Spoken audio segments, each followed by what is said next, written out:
Howdy folks, I'm Mark Reuten. Welcome back to Nomad Boatbuilding. We've got an interesting project on our hands here.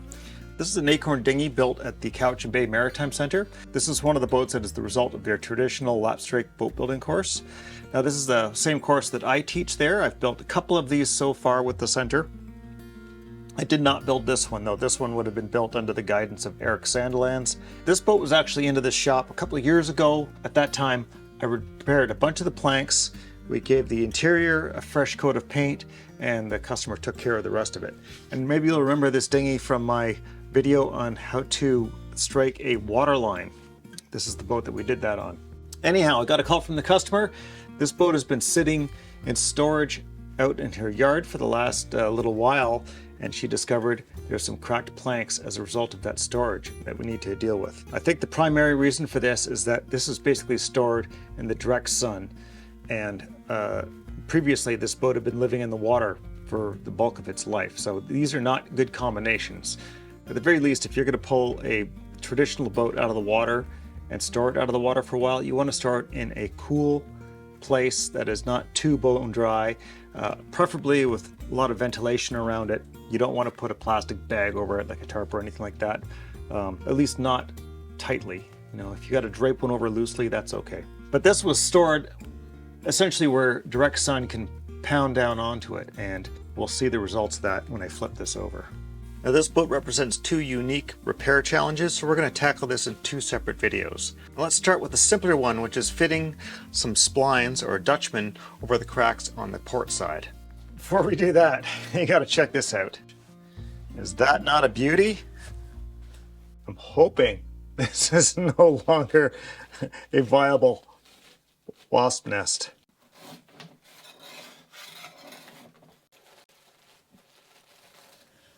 Ugh, so weird.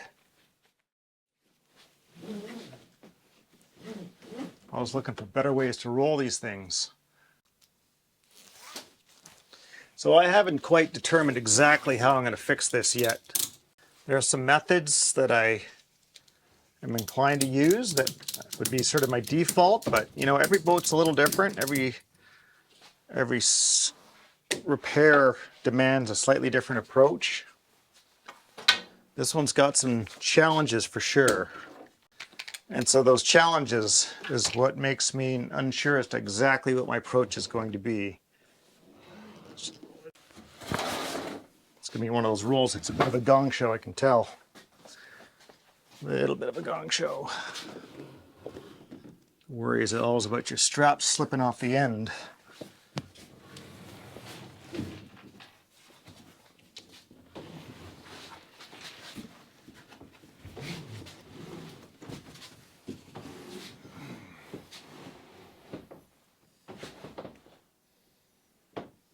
So we got this crack running all the way through here. Another small one there. One there, one there, one there. These are all fairly concentrated, and if I push down on them, you can see the plank closing up. So, is that another one there? Looks like there's another one up there, maybe. The way I usually deal with checks like this is by putting a spline in them. So routing a slot that doesn't go all the way through the planking, but say, you know, half to 3/4 of the way. And that just helps to maintain the orientation of the planking, because I don't want to punch a hole all the way through. And because I can't clean up on the inside, if I put a spline all the way through, I've got all the ribs in the way. There's no way I can clean those up, like clean down the inside. So I leave the inside intact, and then you still see a bit of a crack, but at least it's filled, right? I think that's what we're going to have to do on this side. But because there's multiple cracks, I think I might go with like a wide one. Normally I would just make them as thin as possible, like 1/4 inch. But given all these different ones here, I think probably like a full inch wide.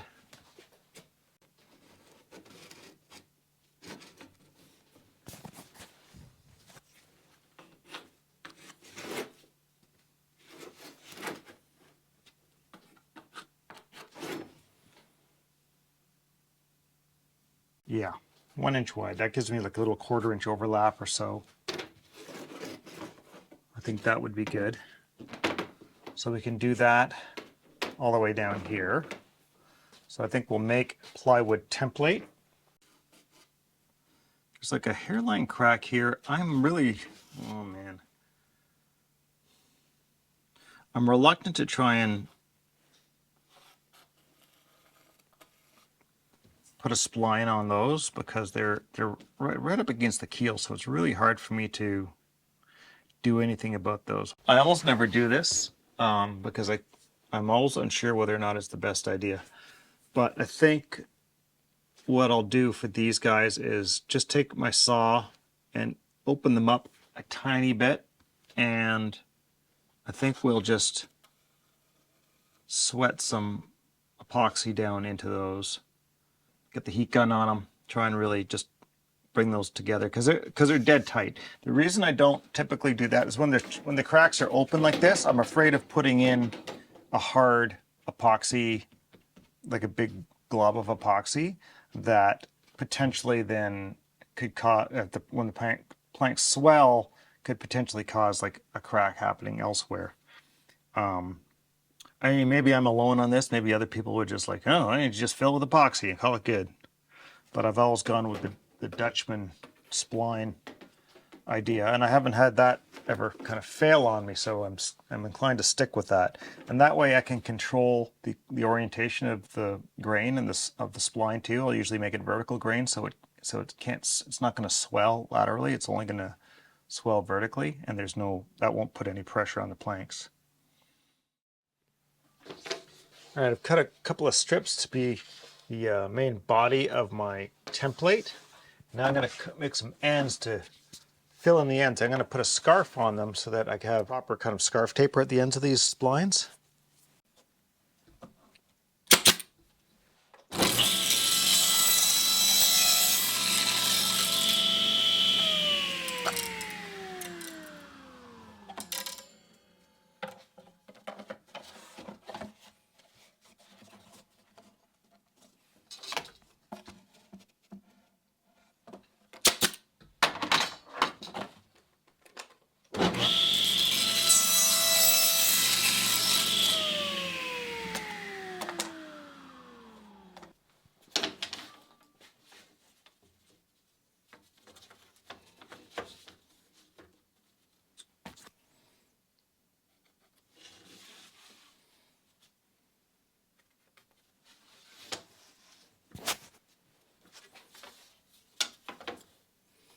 So what occurred to me, I'd like to make these tail ends of these splines a little shorter.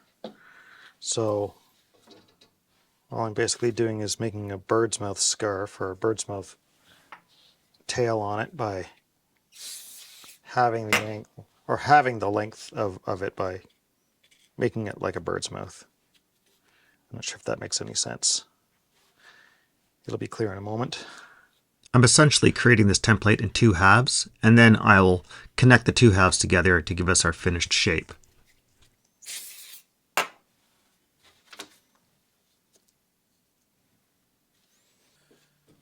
So what we do is we take this and we'll secure it in position here. Probably put it down with some double-sided tape, and then we use that to cut our slots at the rotor. So this way I can juggle this until it looks just right. Just have to make sure that all the things that I want to address land within the void. And I've often used my 28 gauge pin nailer to hold these on too, because it leaves such a small hole you can almost ignore it. You just put a drop of CA glue or something in the hole to fill it back up. I've got my router set up with this little patterning bit. It's just got like the bit itself is maybe only 1/4 of an inch long. It's intended for like doing hinges. So it's just for shallow mortises, and it's exactly perfect for what we want with my pattern. I'll do it in like 2 passes. First pass is going to give me about 1/8 of an inch of depth.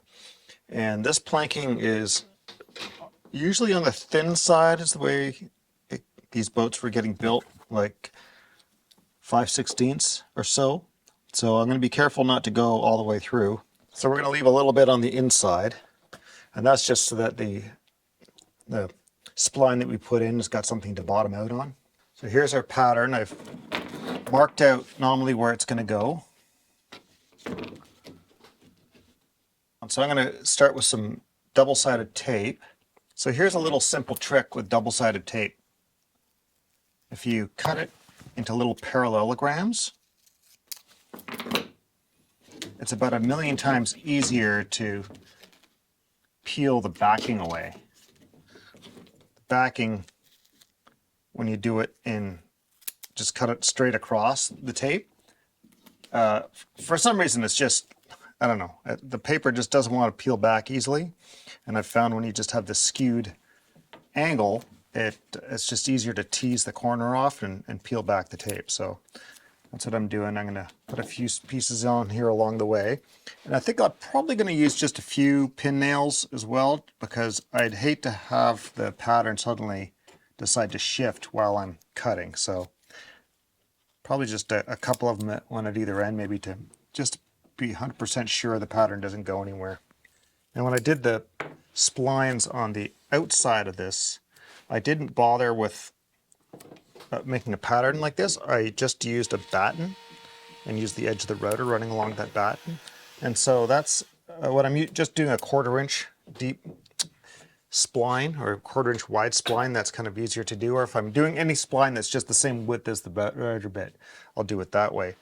But because this spline is going to be considerably wider than the router bit, I opted for making the pattern. It's amazing. It's amazing how much easier it is.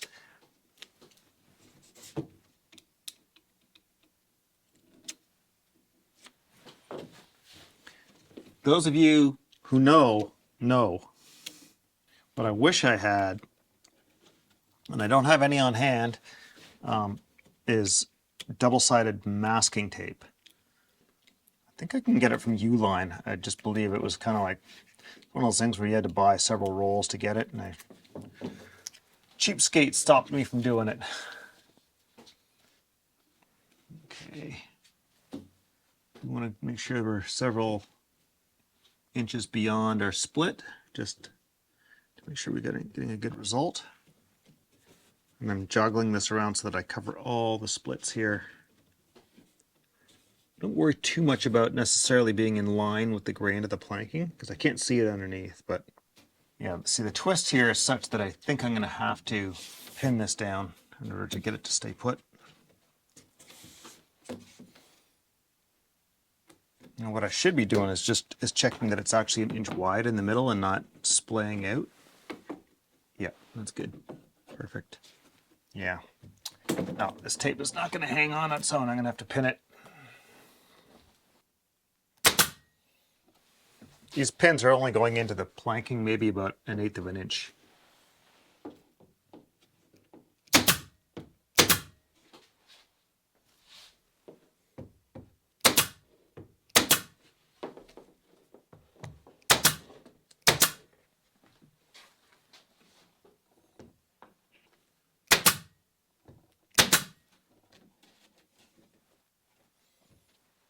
I need one here.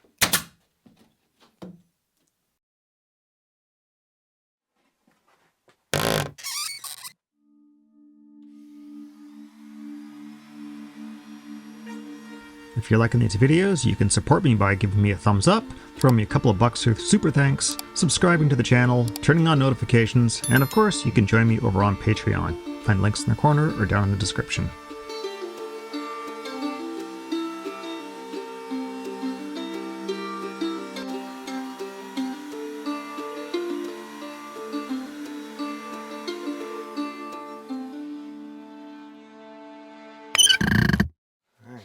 Tease this off.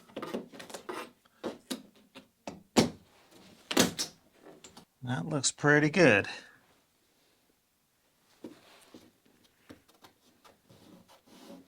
I was able to get deeper at this end than at this end just because of the wind, I guess, was not letting the pattern sit down quite as low as it could. It's still got enough coverage that we'll be able to patch this up well enough, so I'm not going to worry about that.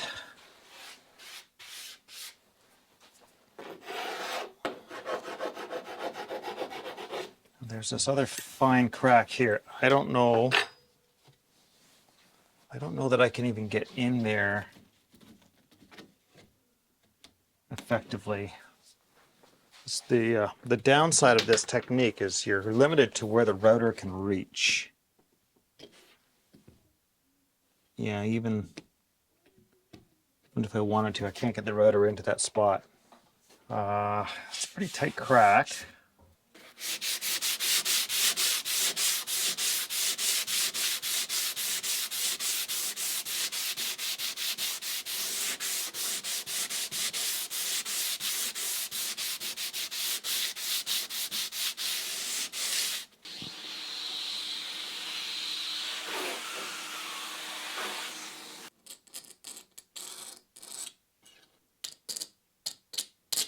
It's really hard to gauge what's even there.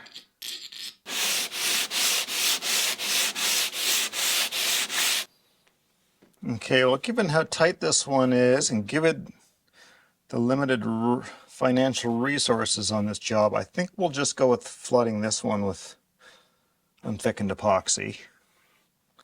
Get the heat gun in there, and what we'll do is we'll drill. I could do that right now, actually.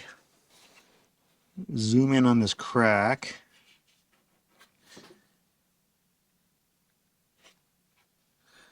What we do is we put we just drill a small hole right at the end of the crack. That'll stop it from going any further. Now we'll fill that hole too, but this is a thing.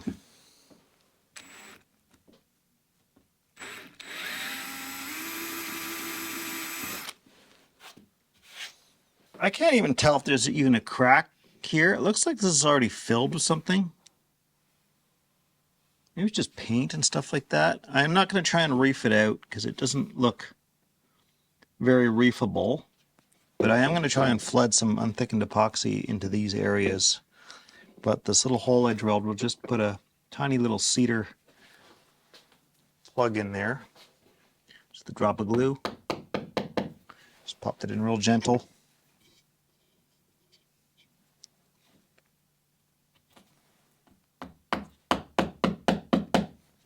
Okay, and that's all there is to that. So now I'm going to find some material to make the spline that goes in here, and we'll just pop that in. Swipe some sandpaper. Although it hardly needs to sand cedar. It's so absorbent that it will just gobble up epoxy.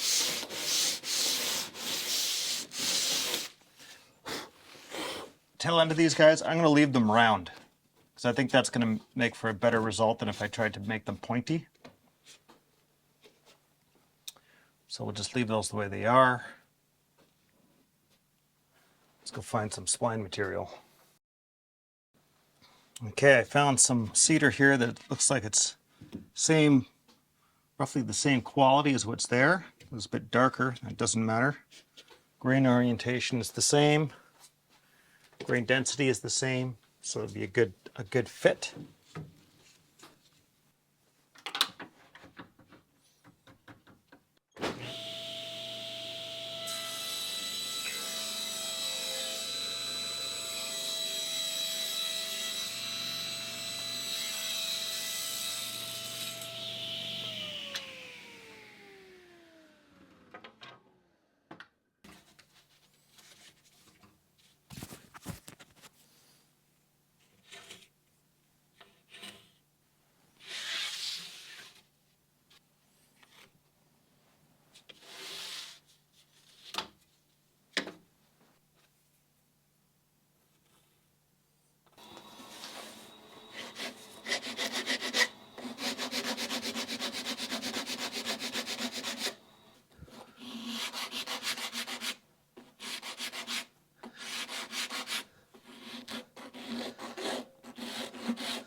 Okay, that's ready to go in. Just gotta, fits nice there. It's a little, just a tiniest bit snug here, and I want that because this has got some twist, and so this can give me a little bit of friction to help hold it in once I've slobbered it up with a bunch of epoxy. Remember that little tape trick I showed you for trimming off the end, finding the end point? It's a good little trick. So that's a nice tight fit. And this guy, like, other than seeing that there seems to be a crack, but it's just like it's totally filled with stuff. So we'll just flood that with unthickened epoxy and warm it up with a heat gun, and whatever's in there will be the filler. Little check here, we'll squeeze some stuff into that. Nothing much I can do about that one there. I don't want to go digging. And then, so that'll be that plank, I think. And then we got to come up with a game plan for this side. I'm still waffling on what that is. So we've got our Dutchman, our spline that we're going to put in here. I've got that hole cleaned out. Everything is nice and clean. Sanded off the bottom edges of this ever so slightly, just so they don't get hung up going into the hole. So we'll just put that to the side. And well, actually we can put this in place. It's always good to do sort of a dry run.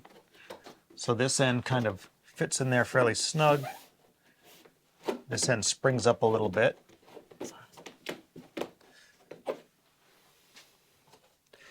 So what I want to do is, I think, to clamp this in place rather than putting nails in or anything, I'm just going to shore it down from the ceiling. So let's measure for some shores. Just try and square off the face of that somewhere. Might have to screw a little block to the rafters here to hold it. Okay, that's going to work well. Take a bit of scrap. Okay, there's one of our shores. And now down here, I'll do the same thing. You notice my ceilings are covered in all manner of stuff. I'm doing exactly this sort of thing.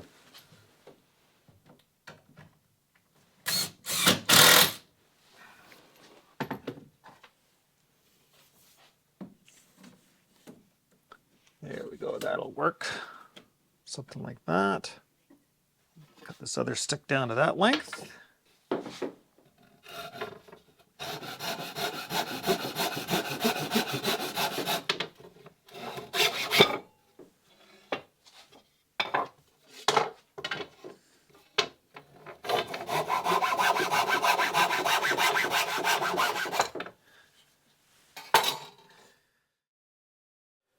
I'll go with the West System 105, 205. I'll go for the faster cure on this. There's a bit of junk on the end of this guy that got to beat off. Just clean. All right. Always mix your epoxy a full 2 minutes if you're mixing by hand. With this mixing wand, I usually go a good solid 30 seconds, depending on the volume. I'm going to start by just wetting out our hole. I almost always use two-stage bonding, in which we first wet out our parts, but with unthickened epoxy before using thickened. Now there are some cracks running right through the planking here. So we are going to thicken up some epoxy for the final installation. Thicken it up a little bit because I don't want it running right out of those cracks. But for the moment, I just want everything to saturate really nicely.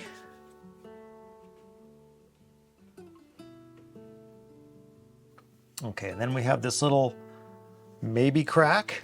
I'm just going to try flooding this with a little bit of epoxy. We're going to hit it with the heat gun. For structural applications of epoxy, you only want to thin it using heat. If you use solvents, it weakens the bond. And that's all we're going to do.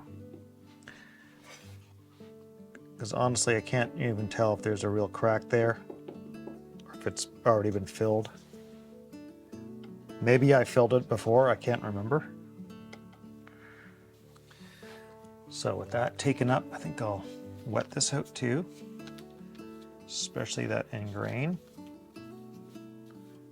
the very end. Really want to make sure that we've got that takes up as much unthickened epoxy as possible. So end grain is always the problem with all gluing. There's very few glues that will glue end grain very well, except epoxy. Now there was a guy that a little while back played around with end gluing. He did an experiment just end gluing with regular carpenter's glue, and he had some surprising success at that. I don't know what to say about that. The chances you get a good long-lasting bond of an end glue joint like that is pretty low. So while his experiment might have been successful, it is not something I would rely on by a long shot.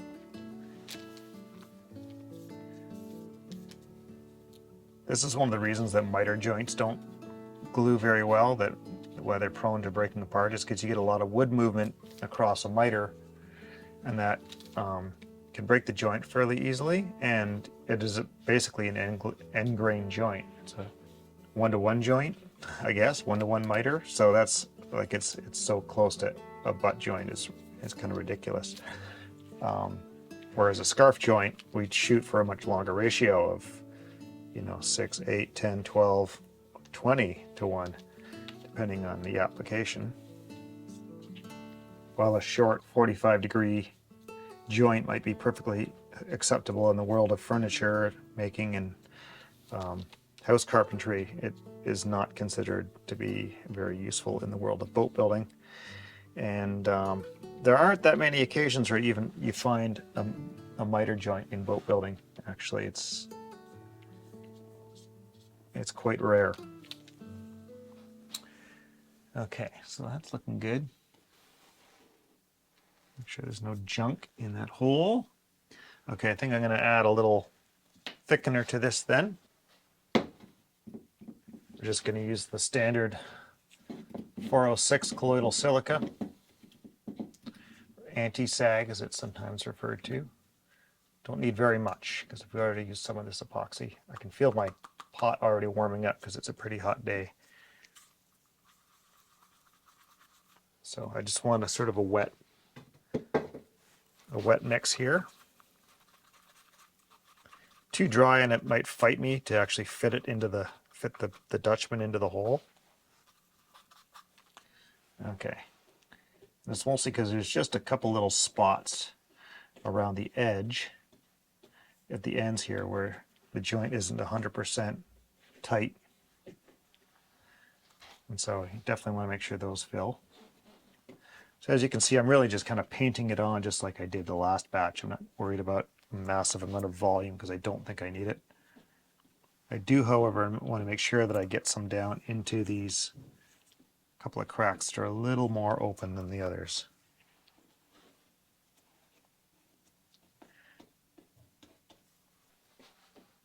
I'd like this to be mostly wood in the joint, not mostly glue in the joint, if that makes any sense.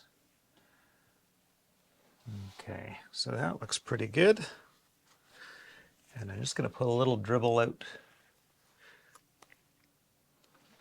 Now let's see, where's my knife? Just want to check my end here.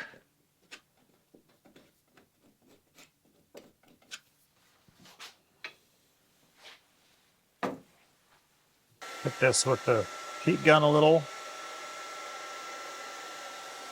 You don't want to hit it so hard that it starts to kick off. You just want it to start liquefying on you.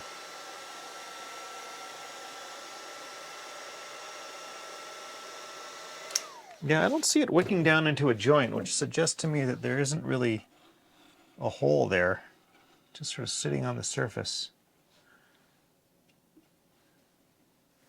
If there were like an active crack, I would expect to see it sort of falling into that crack.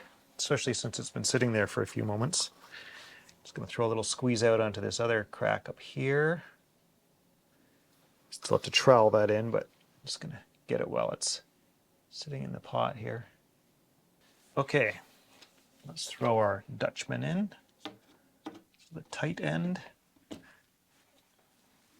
And if you're doing this, of course, you want to make sure you mark the Dutchman itself so that you know which end is which, because it's easy to forget and it may or may only fit one way. Just stop to clean up my fingers a little bit. Epoxy will easily clean up with acetone or lacquer thinner, but I much prefer to use alcohol, either denatured or methyl hydrate. But you can also use white vinegar. It works really well too, although things are just a little bit stickier with it. It doesn't kind of cut through the goo quite as well. Nice. Okay. Let's push these shores down. Make sure I don't glue my shore to this.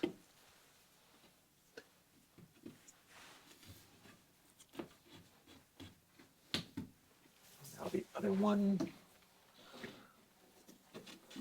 Kind of relying on the this thing having a bit of a spring to it. Now it looks like I might have to get another shore in there somehow.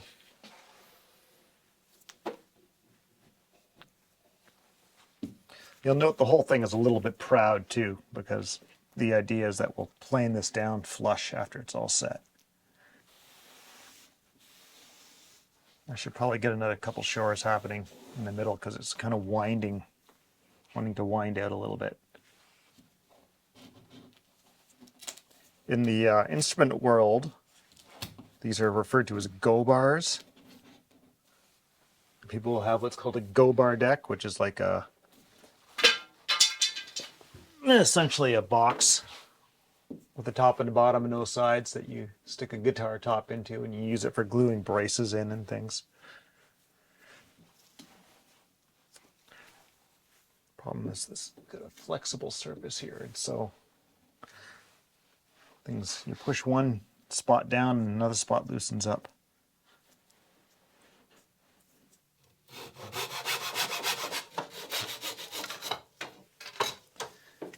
Okay.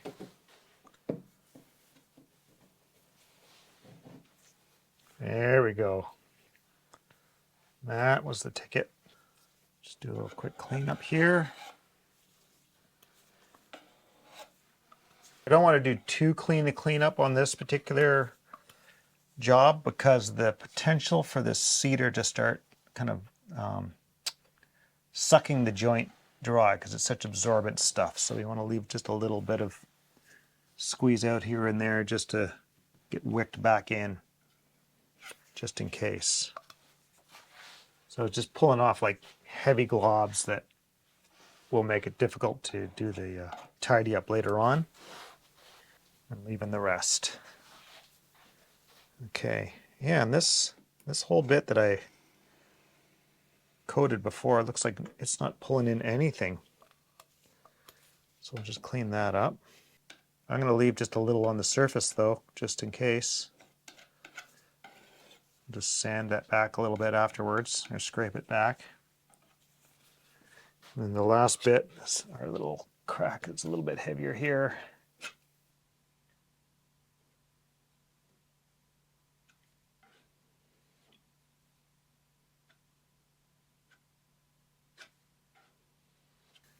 A little sloppy, so let's clean that up. This looks a little unfinished, but I'll come back and do another fill later on when I'm doing another glue up. All right, that's it. We will leave that overnight. Let's get a quick peek inside, make sure we don't have anything dripping out. Yeah, so I gotta come in here, clean that up. Yeah, you can see that epoxy weeping through that fracture. Oh yeah, that's dirty. I wish I'd cleaned that before I did the glue up. Oh well.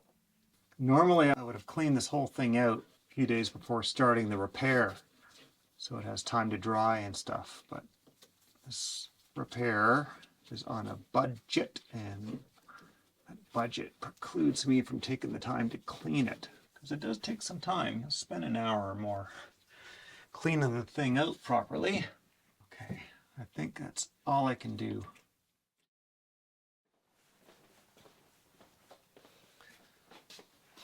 All right, we can lose all of these.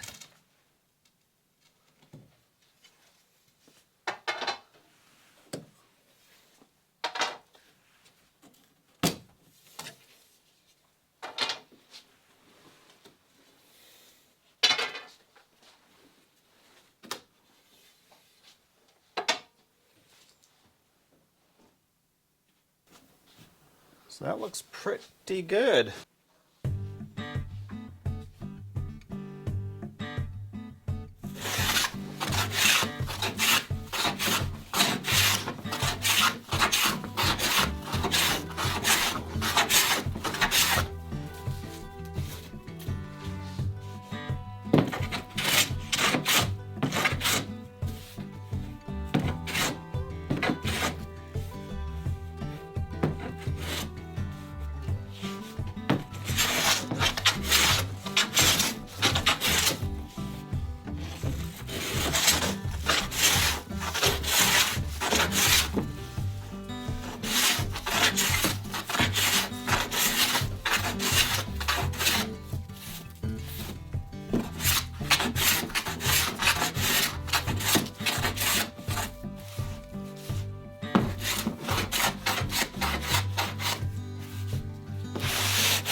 Looks like I got just a little bit of a spot where it drew all the epoxy in and left my joint a bit dry, which is odd. You saw how heavily I mopped all that down with epoxy, but that's okay. We'll just come back and we'll wick a little more in there, hit it with the heat gun a bit to get it to soak in, and we'll fill that right back up. Well, our repair is done, and after a lick of paint, our Dutchman is completely invisible, which is exactly what we want. So I'm really happy about that. Using Dutchman to repair wooden boats is a time-honored tradition. Anytime you have a problem that needs addressing, a Dutchman can often help to fix that. Of course, you do need to make sure that Dutchman is structural, and if you're dealing with rot, you need to make sure that you're going far enough past the ends of the rot in order to make that a reliable repair. That's a subject for another video.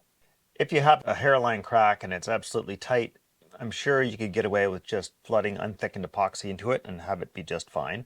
I think drilling little holes at the ends and plugging those is a good methodology for stopping the crack from running further, because even if you can flood the bulk of that crack with epoxy, you may not get the ends, and who knows, it might keep on running. So that's definitely worth doing. If this boat returns to the water and swells up a little bit, I'm not too worried about that Dutchman causing any problems, because the wood we've used in the Dutchman is vertical grain. It actually matches that of the plank, so it should come and go along with the rest of the plank reasonably well. I think the bulk of the movement that's happening in this boat that has caused this plank cracking is in fact not the planking itself, but the keelson that this is all fastened to. Oak does move quite a bit with the changes in moisture, and my guess is that that oak keelson might have come and gone enough that it fractured the plank and fractured the fastenings on the other side in particular, and on this side, causing the fractures in the plank itself. Now the repair on the other side is considerably more extensive, so we're going to cover that in a separate video. Now if you'd like this repair video, you'd like to see some more of them, please leave a comment. If you'd like to support these videos, please join me over on Patreon. You can find links in the corner down in the description. So I want to thank you all for watching. I especially want to thank West System, the sponsors of this video. West System make great products, and if you have any issue with them, they have got a great tech team that will help you troubleshoot those issues. So I hope you'll join me again for the next West System video. We'll see you later, folks.